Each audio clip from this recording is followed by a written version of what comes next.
Hello, welcome everyone. My name is Nadia Ali. I'm the director of the Center for Middle East Studies here at Brown University, where I'm also professor of anthropology and Middle East Studies. And it's my great pleasure to welcome you all to today's event. Today we will be in conversation with Evren Savcı to discuss her recently published book, Queer in Translation, Sexual Politics under Neoliberal Islam. In the book, Evren analyzes the travel and translation of Western LGBT political terminology to Turkey in order to illuminate how sexual politics have unfolded under Recep Tayyip Erdoğan's AKP government.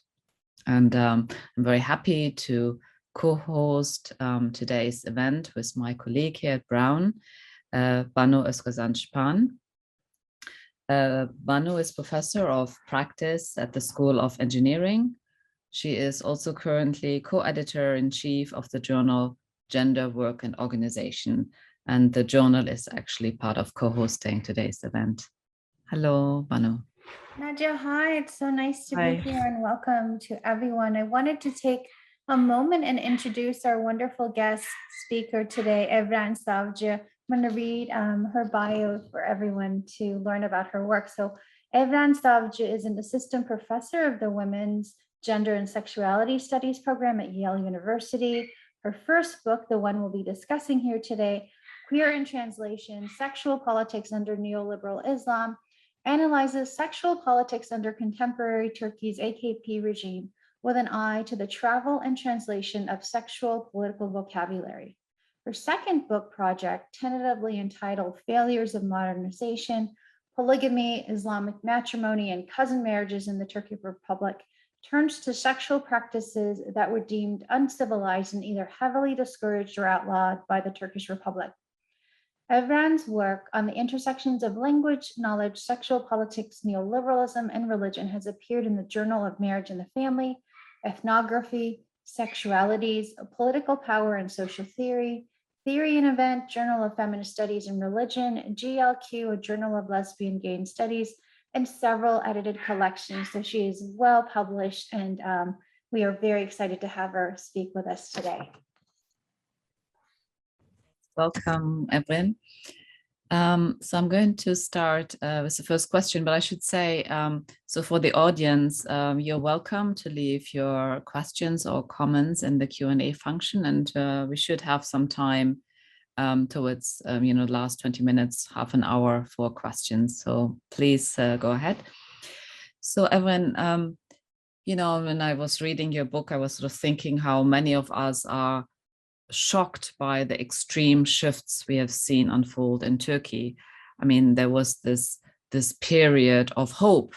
I certainly myself had been working on Iraq, when I was looking to Turkey, I mean, there was this hope, democratization and a sort of general opening that allowed for a level of dissident politics that you didn't see in some other countries in the region. There was the peace process with the Kurdish political movement, and also very much so a very active feminist and a very active and dynamic feminist and queer activist mobilization.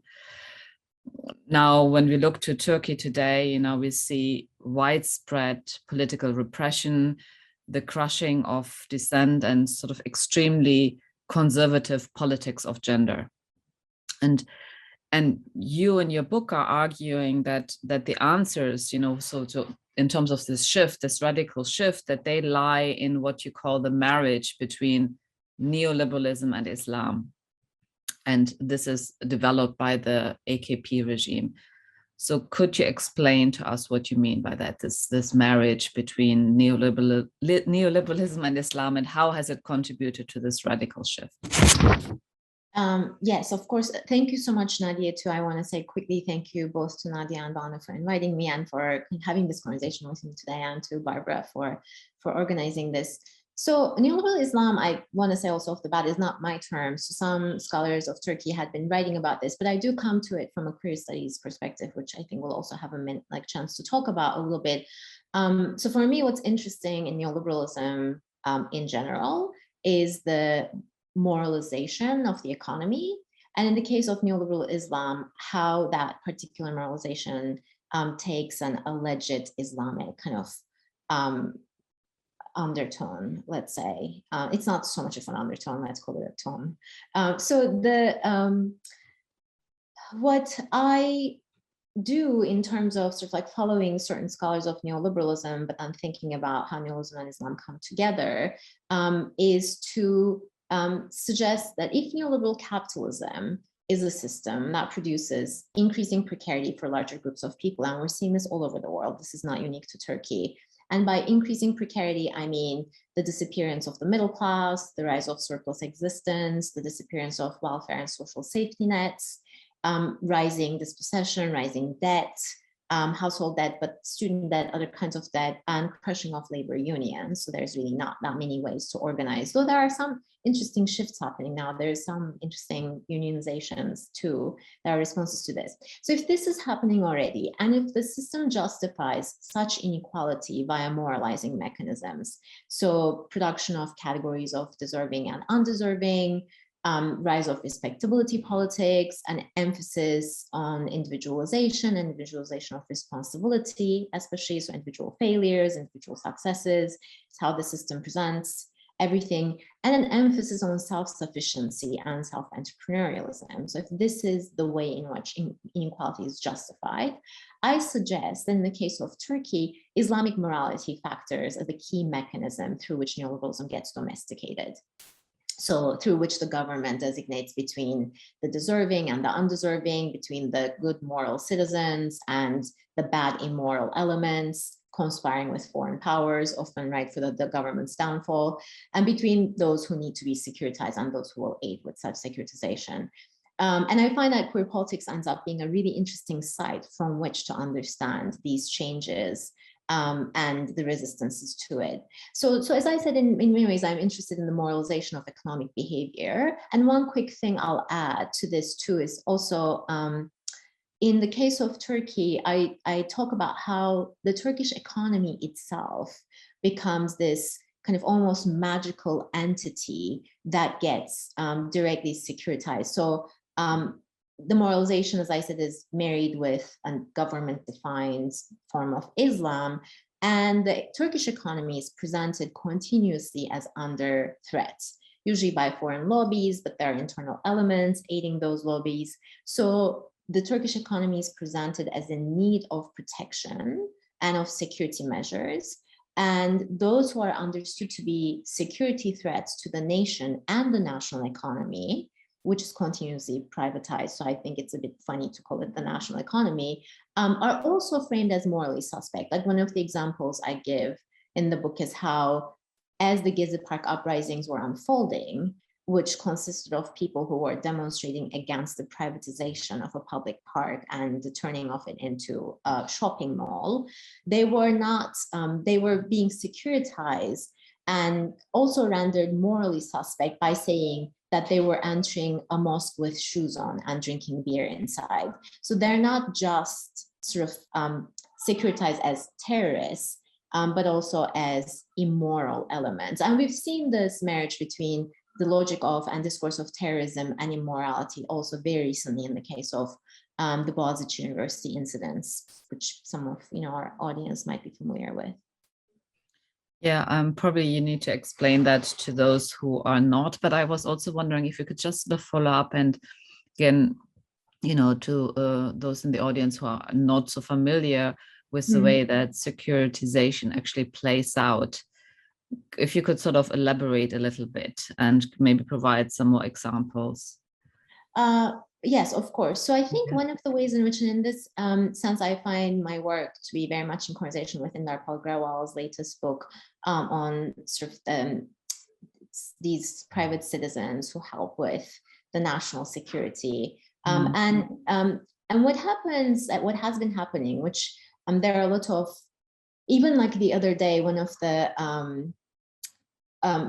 the leaders of the kind of opposition parties was saying that Erdoğan presents the terrorist of the week every week, because the logic of terrorism has been used. I mean, the logic of terrorism, as anybody who's a little bit familiar with Turkish history and Turkish state's relationship with its Kurdish citizens and Kurdish regions, is not new. But what we have been seeing, which is one of the arguments I make in the book, is a deployment of marginality. So much larger groups of people are called terrorists, threats to the nation, and immoral elements. So what I mean by securitization is a particular government and state response to, like along with other scholars, I think of these as sort of dissidents towards increasing inequalities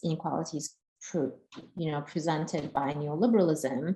Like if you have an increasing gap between the poor and the rich, there will be uprisings inevitably, and that is part of an important shift from like kind of more traditional liberalism to neoliberalism.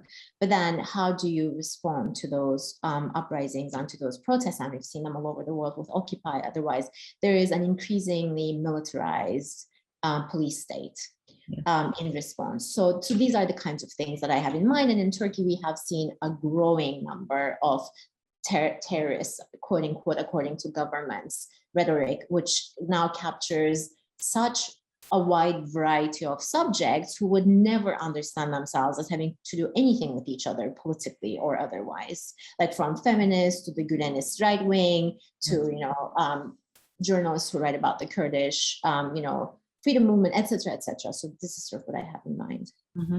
Great, thank you very much.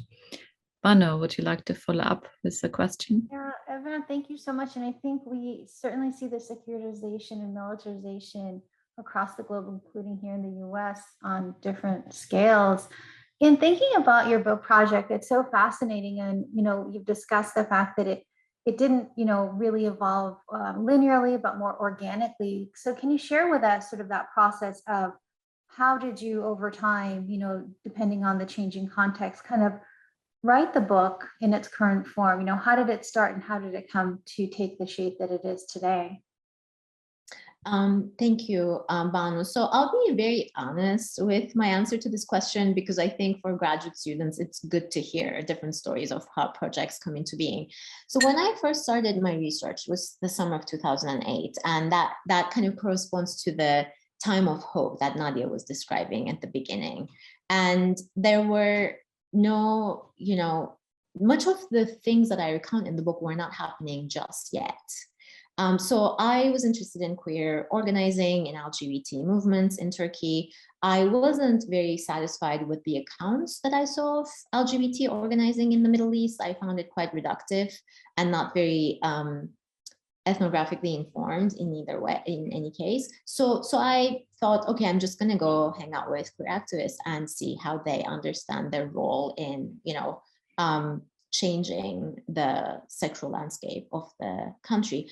But then things started changing, and we spent a lot of time going back and forth to the field, and then the political story of Turkey started to shift. So then I shifted my focus. So the neoliberalism is not such a main part of the story in the dissertation, but in the book, it became the central story, and neoliberal Islam. The research itself, there's this, I do want to write about this someday. There's a very unscientific category that, I think like of instinct that all researchers rely on, but we can't account for it exactly, and we cannot teach it, and we cannot really claim it to be quote unquote scientific, at least in social sciences.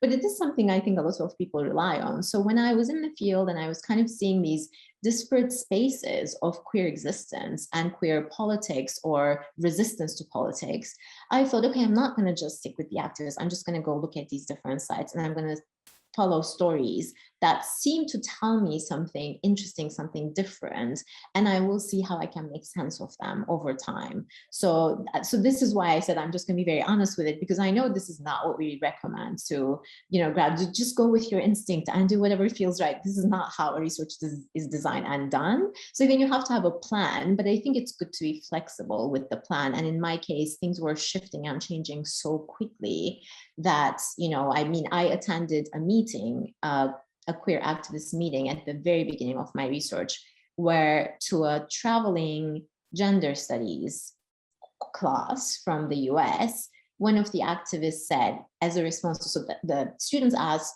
what's your relationship like to the leftist parties in the country? And the major left party in Turkey is the Republican People's Party. The activists said, we don't agree with a lot of the Republican People's Party politics. And at that point, there was a lot of kind of pro-military, we are asking the military to step in and do its, job kind of rhetorics also going around. So they said, we actually find ourselves, well, this one person said, we find ourselves much closer to the AKP. Like this was uttered. Now this is unthinkable. This was unthinkable even a couple of years later, 2-3 years later. But so I also had to be a little bit flexible in my tracing of the shifts of a very, very slippery social ground. No, thank you for that. And I think it's the crux of your work is to be able to trace the shifts and changes while keeping an eye on the subject of the study. So thank you for that. I know Nadia has some questions too, so I'll get back to her. Yeah, I think the next question that I'm interested in is, to probe a little bit more on this idea of the multiplicity of Islam. So I understand that is also one of your aims in the book, to try to illustrate that and to show the multiplicity of those who live it and those who speak on behalf of Islam in a context where the Turkish government is, of course, trying very hard to control, this idea, what is Islam, and is trying very hard to homogenize its meaning. And you are very importantly, I think that is sort of at the center of what you're doing. You're proposing the concept of translation as a methodological solution to address the tensions, and also as a way to challenge this problematic binary between authentic, colonial, which is, of course, very much, it's something that we all grapple with. So, but what actually is critical translation studies, and how does translation help methodologically in the context of your work? Yeah, thank you, Nadia, for that question. So yes, it wasn't, I guess maybe it's fair for me, or more like fair for me to say that the goal was not to trace the multiplicity of Islam, but it is inevitable to not write about it if you're writing about the context of Turkey and you're honestly looking at the social field in front of you. So so I use critical translation studies to, as you said, to get out of the colonial authentic binary, but also a number of other binaries, such as, local and global, West and East, or global North, global South. And I have found the critical translation studies approach really helpful, especially because I locate myself in queer studies. Because one of the binds I found myself in as someone who's going to talk about queer existence and queer politics in Turkey, in the Middle East, was, are gay and lesbian as categories applicable, authentic? Are they Western positions, even by the activists themselves? And I find this to be an extremely tired conversation anyway, but I wanted to also find a way to explain why that doesn't work. And I think that to tie translation to the multiplicity of Islam, as you were framing the question, translation studies, first of all, historicizes language and does not think of what we think of language today as an authentic entity to any place in the world. So most of the entities we think of languages today are national categories that are results of huge amounts of violence and erasure of local and indigenous languages, their reduction to dialect. So to say that Arabic is more authentic than English, or Turkish is more local than, this doesn't work from a critical translation studies perspective.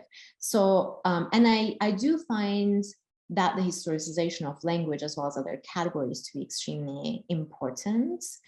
Some of these have been, the sexual categories have been, like the history of sexuality is a big part of queer studies, but it hasn't been accompanied by a history of language, even though language is understood to be, from a post-structuralist perspective, as pretty much constitutive of the real. So, so with translation studies, I think of the travel of these terms that you mentioned as you were introducing the book as not simply being adopted directly or being rejected or playfully resignified, but as things that drop on a social field and create social disjunctures, which then tell us something about the social and political and economic dynamics in the field. So in one of the chapters of the book, I write about debates that were unfolding as LGBT rights, in a very abstract conceptual way, was being deployed to test headscarf activists to see whether they were open to all democratic rights, as they were asking for the right to wear the headscarf to public universities and public offices. And there are multiple Muslim voices, Muslim headscarf activist voices that I trace, like some who don't understand the comparison as relevant at all, like this equivalence between this right and this right are the same thing, departing from a liberal understanding of rights. Some think of homosexuality as an illness, and some think of it as a sin, but not as an illness. And all these were actually very lively debates that were all reduced to homophobia, which I find to be quite unfortunate, because politically they also corresponded to different positions. So for me, looking at this debate, the travel of LGBT rights to Turkey, and seeing what kind of debates unfolded through critical translation studies, means that I don't think of this as completely adopted, or like some liberal terms are adopted completely liberally by all subjects, but I show that even the liberal illiberal binary doesn't hold when it comes to how many Muslim headscarf activists talk about the right to the headscarf, that right to wear the headscarf. So for me, translation studies is important from a, obviously, thinking of particular categories, linguistic categories historically sense, but also to say that the language of the local as well as the local are also analytic categories, and they're multiple in reality. There is no the local, there is no the local Turkish response or the local Muslim response to homosexuality. And if we pay attention to these disjunctures, we will see a much more interesting, richer, complex world. Yeah. Just maybe could you sort of elaborate a little bit on this, how the way that women who wear headscarves speak about the right to wear headscarves, how does that challenge this liberal illiberal dichotomy? Right. So I talk about a few, like I can give a couple of examples maybe. Yes. One is that the very term right in Turkish is hak. And that is itself a term that sort of travels between liberal and illiberal, because there are some very secular liberal uses of it, like insan hakları, which means human rights. But hak is also one of the 99 names of Allah, and it refers to a very capacious understanding of justice that some headscarf activists argued, and I kind of talk about those two a little bit, cannot be reduced to liberal rights. So the tension between justice and rights, which a number of scholars have written about, comes into play through the very term that can indicate multiple things at the same time, like it has multiple resonances. So that's one example. But also, there is a scene I describe at the end of this chapter where a few headscarf activists meet up with LGBT activists, and they use Judith Butler, who they have clearly read very well, to try to convince queer activists that they should give up on convincing the state to give them rights, because it's kind of identity politics, and like is inviting the state into your bedroom and is playing into the same kind of constricted sort of liberal, but they're using, it's, so this also gets out of the authentic versus colonial binary, not just liberal illiberal, but you see when you read the columns or other kind of arguments of some of the headscarf activists that they're borrowing from various traditions, and there is no one authentic, untouched by modernity Islamic formula that they're harking back to. So that's what I have in mind. Yeah, thank you. It's very helpful. Banu, over to you. Yeah, actually, my question really dovetails nicely with sort of the complexity you present in terms of how you're thinking about local and Islam's, I guess with an S. So in many ways, your book provides a critique of the ways that queer studies tends to deal with Islam with a capital I, right? And you're really talking about a productive paradox, I would say, that maybe neoliberal Islam posits to queer studies. So can you sort of expand a little bit more on what you're arguing in this book as it relates to that tension between, queer studies, which is an amalgam of positions, as well as Islam, which also is a variety of different positions and positionalities? Right, thank you, Banu. So one of the ways in which I frame my argument in the book, as you mentioned, is by looking at the field from which I have learned a lot, queer studies, and how neoliberal Islam as a concept and as a lived reality provides a direct challenge to the existing frames in the field. So neoliberalism has received a lot of very rightful criticism in queer studies. People have written about its taming effects of radical sexual politics and how very privatized family formations have been infiltrating queer movements as ideals, like asking for the right to marriage, asking the right to serve in the military. These have become goals of a movement that used to be much more critical of the state and the family and marriage, etc. So, and the military. So there is that kind of critical trend and critiques of neoliberalism, and I cite many of those scholars from whom I've learned a lot. And then there is the scholarship on Islam, and the way I connect these two is basically by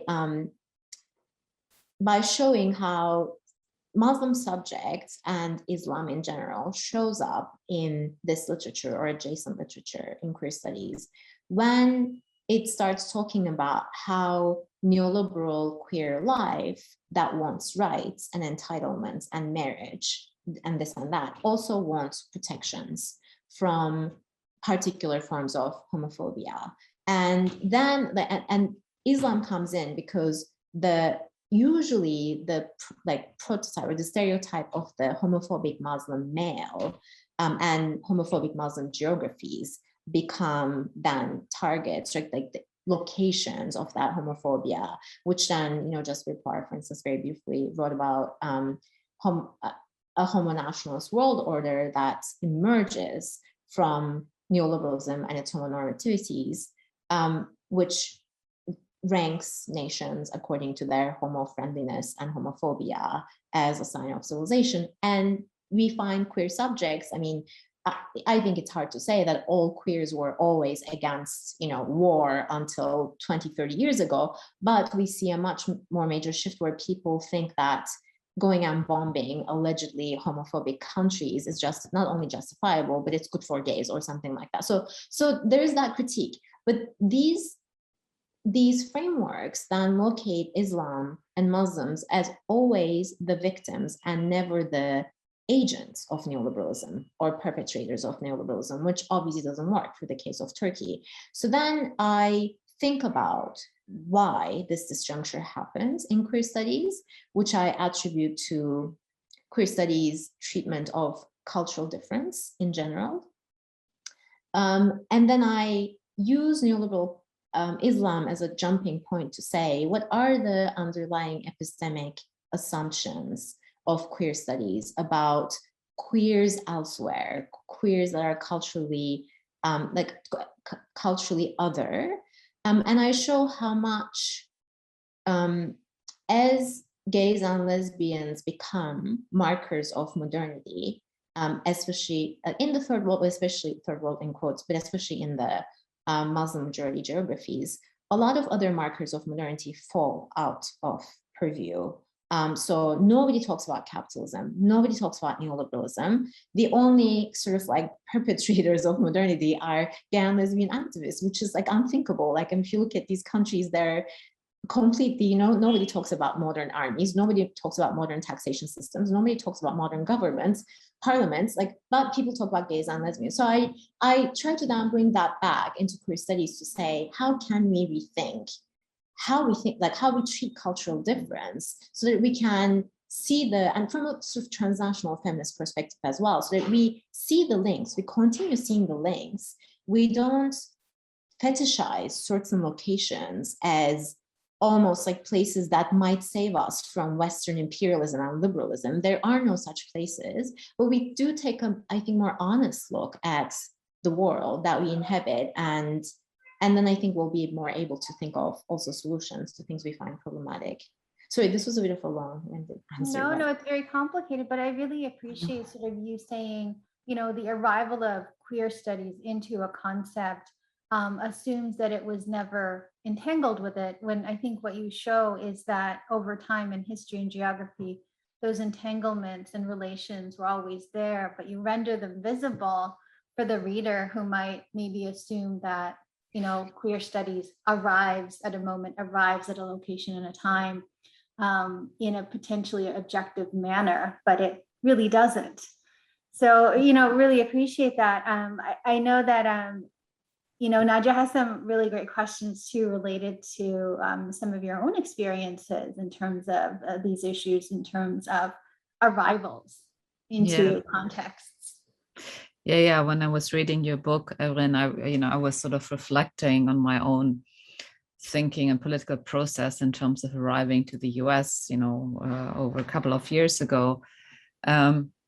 And, you know, some of what you're describing and some what you seem to be grappling with politically are things that I've been thinking through as well in terms of feminist scholarship. So yeah, there is this, of course, challenging the reifying of cultural difference. Yes, but there is also, as you just talked about, this tendency to romanticize and glorify, you know, a kind of untainted other that is not influenced by, or that's resisting colonialism and imperialism. And, you know, in the context of Muslim majority context, that is Islam, and then Islam is, you know, the kind of the sort of signifier that needs to be defended, of course, from Islamophobia and racism, rightly so. I mean, especially in the US. But so I see what, you know, part of what you're doing, you know, aside from, I guess, making an intervention into queer theory and also contributing to queer of color theory, which often is also very ethnocentric, actually, or US centric. So what you're trying to do is, you know, you are trying to challenge US centrism. I mean, that's something that's like on my mind every day. And so I'm just wondering if you can reflect a little bit on that process, you know, how you're going about it and how you got to this as an important political trajectory for you. Thank you, Nadia. I think we share a lot of, you know, similar, I mean, sounds like frustrations, and it comes from, you know, being trained in the US as a sociologist and as a queer studies scholar, and I have learned so much. Like, so I think the frustration also comes from, if I thought that none of this makes sense, I don't know, like these people don't know it. I learned so much from this amazing wealth of scholarship, but I was continuously frustrated with its blind spots and its US centricism, because it speaks as if it speaks of the world by default. And I'm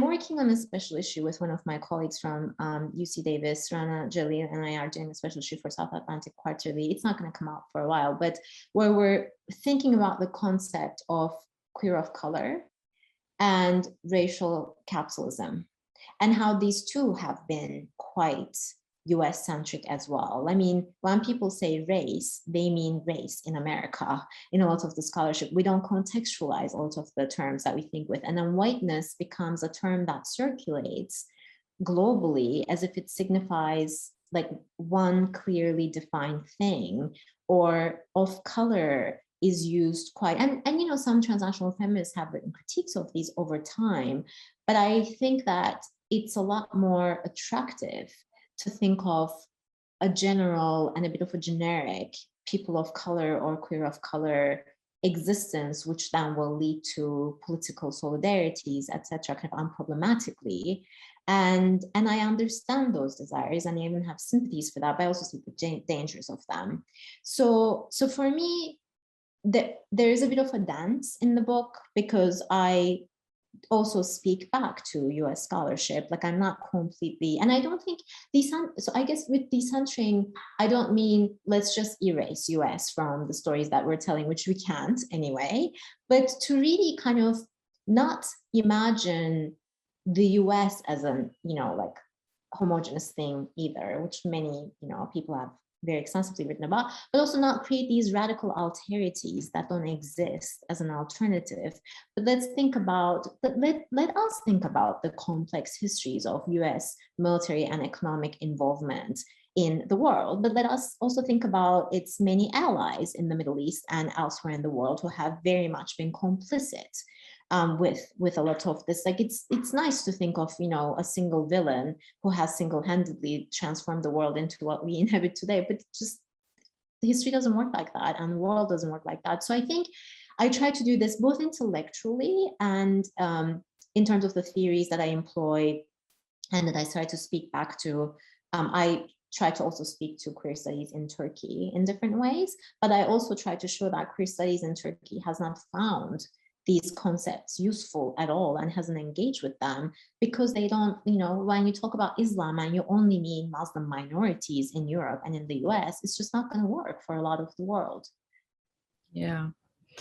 Yeah, no, that's, resonates a lot what you're saying. And so I've also been following more closely, not so much, somewhat in Turkey, but in other places, particularly in Lebanon, where you have, actually a strong sort of critical mass of queer, especially queer feminist scholars and activists. And that's kind of, I guess, sort of the other, binary that, I think exists in terms of, queer theorists and scholars, and they're supposedly based in the West, and then they're the activists. But I do find, and I think you're also talking about that, that many of the queer feminist activists are really at the cutting edge of contributing to expanding our ideas of, what queer studies mean. Very much so, yes. Yeah, yes. So Banu, but I would also like, again, to encourage the audience, if you have any comments or questions, please share them with us. Okay, Banu? Yeah, we'll wait for those. But until then, I have another sort of observation and question around, sort of the framework and complexity of your beautiful analysis in terms of highlighting how social movements and political discourse intersect in queer selves and queer identities in Turkey, whether or not you sort of see this analytic approach being useful or not in other geographies and contexts globally. Let me quickly make sure I understand the question, Banu. So are you asking whether the way in which I show how particular movements and identities intersect might also be the same, or can I ask you to repeat the question? Yeah, so I think in developing your sort of analytic framework or architecture, you sort of show the complexity of what local is and isn't. And I'm wondering, what kind of framework would you sort of recommend, particularly to grad students who are thinking of doing something similar in a different geography or context? What of those elements of your analysis can you sort of say, also consider these, but then what are those that are maybe unique to what you were trying to uncover? Right. Okay, I see now. Thank you. So I guess one thing that I can recommend is to always look for the mess, and I do talk about that a little bit, like the social mess. There are, I can't imagine any place in the world where there's no contradiction, there's no fights and debates and people disagreeing on the meanings of certain things, or even on the same people who might consider themselves on the left or the right, or however they see the political spectrum. So I think that looking for, I get suspicious of neat stories, you know, like when I hear a very neat story where there's absolutely no mess, no contradiction, nothing, everything like unfolds like there's one seamless singular story. I don't believe it genuinely. I mean, it sounds really nice. And I think that those stories make extremely good theoretical interventions oftentimes. They work, but they do erase certain things in order to be able to crystallize something else to make that theoretical intervention. So my suggestion is always to go find the fights and the arguments and people who seem to have an issue with each other. And so I think that already complicates and multiplies the local. Then there's not one voice that represents, quote unquote, the local. So that is something that I think can be applied to really any place and any field. But I guess the things that were perhaps really unique to Turkey, for instance, the particular political shifts that we have watched unfold, I think are with the AKP are quite specific. So the what seemed to be democratization turning into quite authoritarian state. I mean, there is rising authoritarianisms everywhere in the world. So that is something that I think might resonate with people. But what we're shifting from, and like Turkey's, for instance, history of really staunch secularism, which is one of the things that has made the AKP possible, might be and will be unique to Turkey in some ways. Like, so I think that there are some things that won't apply. But I think the general principle of looking for the messy in the social field is something that anyone can take home. Yeah, no, that's wonderful advice, isn't it? Go look for the mess where your theories are, you know, met their boundaries and their limits. And I think where the strong, powerful narratives come are from those swimming upstream, right? The ones that are sort of telling us the anti-story or the anti-theory, essentially showing us the boundaries and limits of our theoretical expertise. So I really appreciate that. Thank you. You know, I know, Nadia, you have a really great follow-up question, so I'll hand it back to you. Yeah, although I have to say now I'm tempted. I was going to ask you now about sexual subjectivities, but, you know, maybe before doing that, Evren, I was thinking about sort of messiness, and you know, one of the chapters that I mean, I enjoyed the whole book, but you know, one of the chapters I guess that stands out for me in terms of ethnography and the kind of messiness of it is that chapter in which you focus on the nightclub and the kind of, you know, the dynamics in terms of you know, people who go there and I mean, your own experience. And I was just wondering, I think it would be fun, not just fun, but also really interesting for audience to sort of hear about that messiness and how you found yourself in that situation and the, you know, different dynamics. Could you say something about that? Yeah, of course. And I mean, maybe it's nice to say something about that because I've written more extensively about that fieldwork in other articles. And then I really wanted to put that story in conversation with the Gezi story. So then I had to cut out so much. And I thought, you know, I published it elsewhere. People can always find it somewhere else. So it might be good to say something about it. So the nightclub, this queer club I entered, or I decided was going to be part of the field, when I heard a number of the queer activists at the time I was doing ethnography with refer to it as an apolitical space. And you know, I was interested in queer politics. So then I thought, why not go find out what lack of politics or what the apolitical looks like. And I have found this to be a place where a few things came up in the ethnography, but maybe I feel like you're maybe also asking me to locate myself a little bit and like how my subject. So I started working at the club. I mean, I did say that this is for research, so I wasn't deceiving anybody, but I started working there. It was open 2 nights a week at the time. Now it's actually open almost every night of the week. It's still like, it's hard for queer clubs to continue, but this one has. But anyway, so I was working Friday and Saturday nights. It was open quite late, like until 4 or 5 in the morning. And I did see a very particular kind of working class queerness in the club that was in a bit of a contradiction or contradistinction like from the activists. Not that the activists were wealthy, they were not, but there was more like a habitus distinction between the activists and the queer nightclub goers. And that really affected the way in which people voiced their understandings of the world, what they prioritize. Like a lot in the interviews, people were saying like, look, these people work all week as hairdressers, as retail workers, and then they come have fun one night. And they think activists are just like critical of everything. And it's tiring, right? But then I did find that certain things that activists were complaining about, or I guess critical of, such as the kind of rough, quote unquote, female masculinity of some of the clubbers, were like mostly related to the particular working class masculinities of those subjects. Like not that they were masculine, but that they would carry worry beads, or they might carry cigarette packs in their socks, or like they act like truckers. Like it was these things. It wasn't just any masculinity. It was a particular working class masculinity. And then when there were increasingly trans men members of activist groups, they knew how to explain their gender and make a case for it.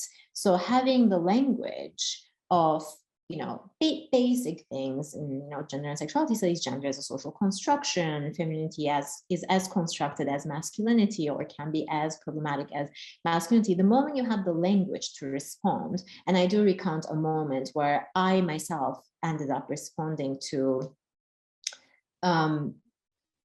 I mean, maybe this is not in the book, maybe it's in the article actually, but I was, there was a women-only door policy, for instance, at the club, and women-only door policy was being critiqued by trans men, and who were becoming kind of more and more numerous in the activist circles. And so somebody asked me,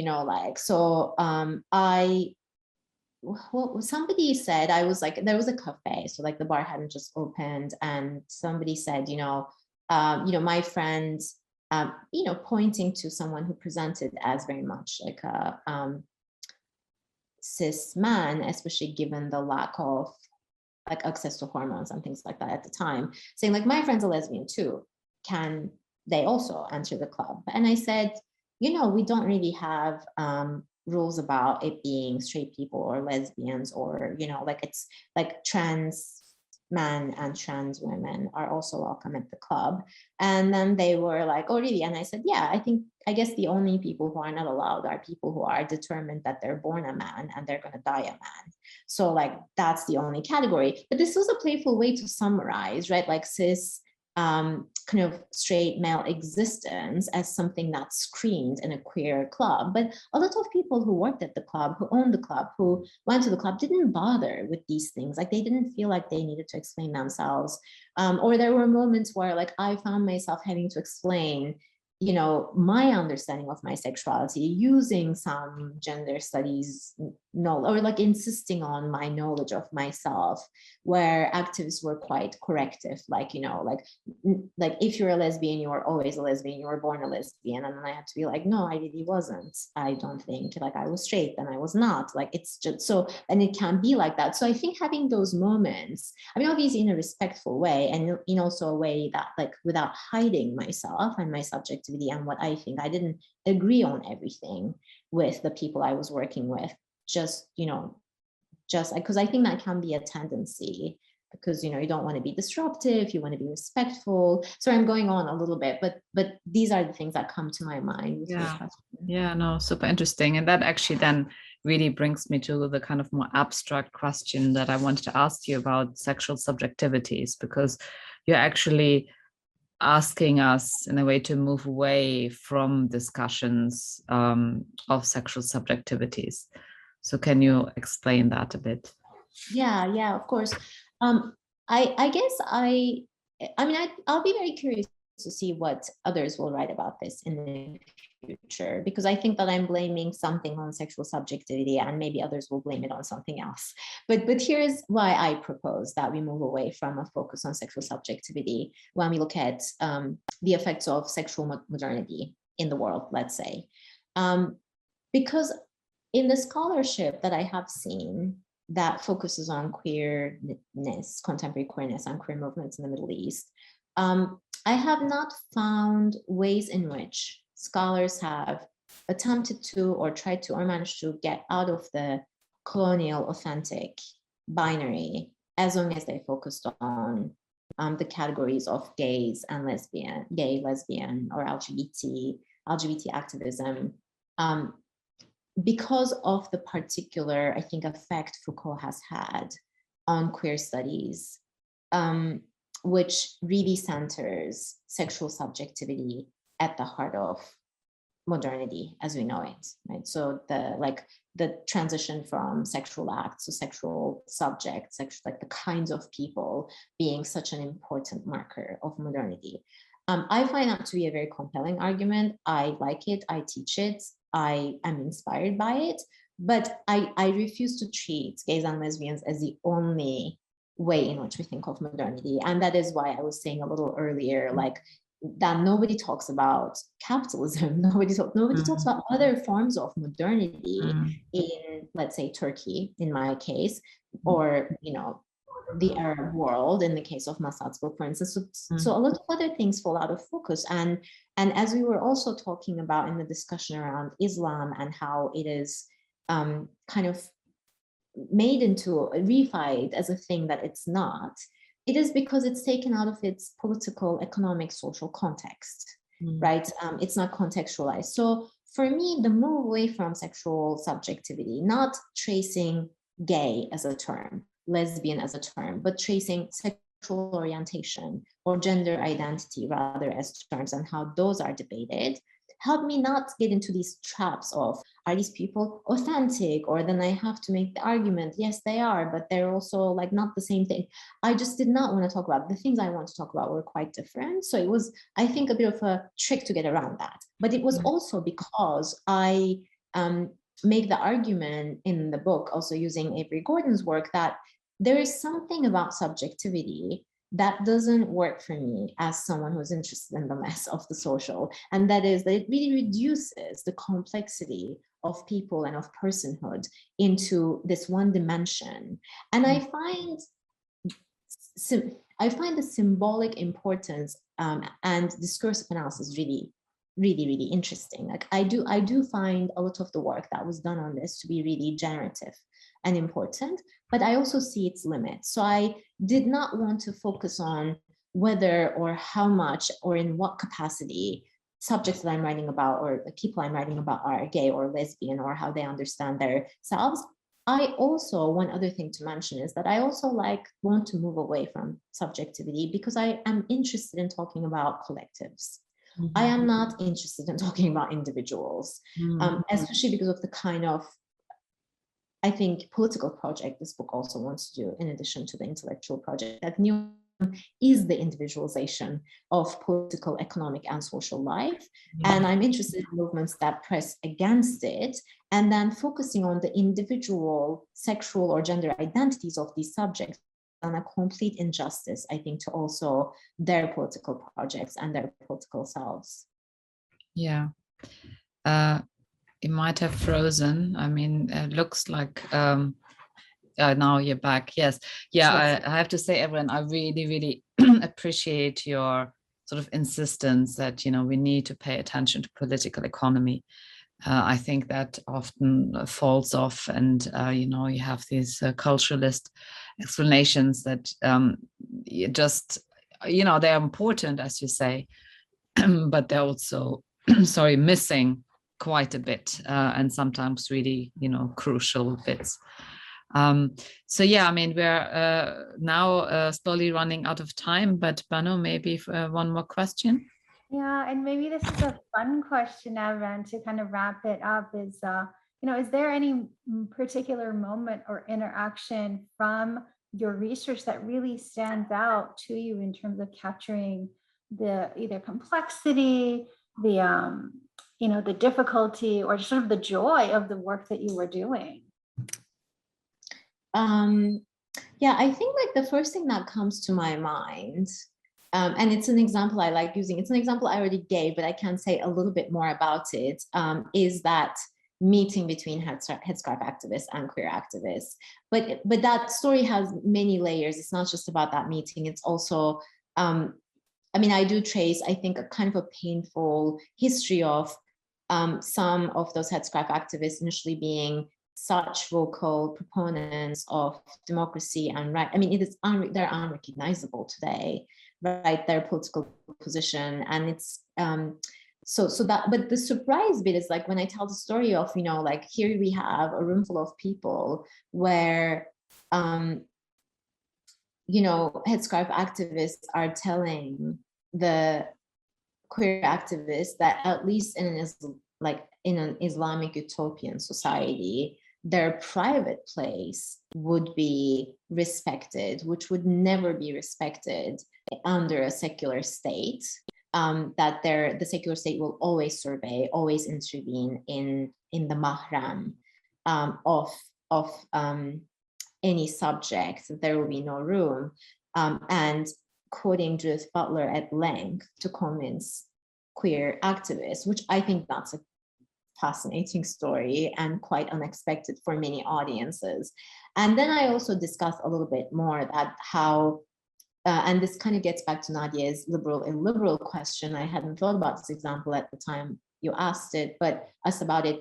But so what happens in that story too is that they say something like, you know, you're inviting the state into your bedroom. And then I talk about using a little bit Sabah Mahmoud's work of how this particular understanding of private versus public, where the mahram equals private equals the bedroom, is itself a very modern and liberal interpretation of the term mahram itself. So everybody in the story is a product of particular histories of modernity. But I think that is a fascinating story that really, I think, interrupts a lot of the assumptions people might make about what, you know, Muslim headscarf activism in Turkey might look like, what queer activism might look like, what kind of conversation they might be able to have. So that is one of my, I think, favorite kind of stories that really surprised me and I think surprises people. That's wonderful. I'm thinking like your next article will be reading Butler and the Mahram, right? Because essentially it shouldn't happen, or it couldn't happen conceptually, but it does. So I'm really appreciative of everything you know, you've shared with us today. I know we're pretty much out of time, so I'll say my thank yous and then I'll pass it to Nadia. But Evren, it was such an absolute pleasure to read your work and to have these amazing conversations with you. The depth of your knowledge and analytics is really, I think, inspiring for all of us. So thank you so much. And I'm hoping to be able to grab a coffee with you because I think you live very close by. Thank you. Yeah. Thanks, Banu, for these words. I, you know, just want to second those. It was a pleasure to read the book in preparation for this conversation. I'll certainly feel that it has moved my thinking. It has taught me a lot. I'll be trying to also share it with my students. I'm very much looking forward to future work from you. And like Banu, although I don't live in the same town, but not too far away, so hope that maybe we can even have lunch at some point in the future. And I'd like to thank our audience for their participation, and also very much many thanks to Barbara Oberkötter for helping facilitate this event. Okay, so goodbye and thank you very much.